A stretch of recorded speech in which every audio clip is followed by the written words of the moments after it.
ГСП онлайн. Городские новости сейчас.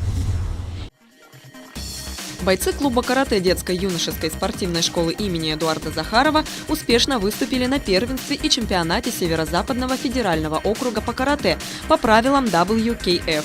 В сборную республики вошли 22 ухтинца и 3 представителя Нижнего Одесса. Возраст спортсменов от 10 лет и старше. В результате наши ребята завоевали 13 золотых, 5 серебряных и 4 бронзовые медали. На этих соревнованиях мы регулярно выступаем уже больше 10 лет. Да. Скажу так, что по количеству медалей мы не побили свой рекорд, да, но по количеству золотых медалей у нас в этом году больше всех. То есть 13 золотых медалей, а всего медалей было 22. Все спортсмены, занявшие первые и вторые места, попали в основной состав сборной Республики Коми.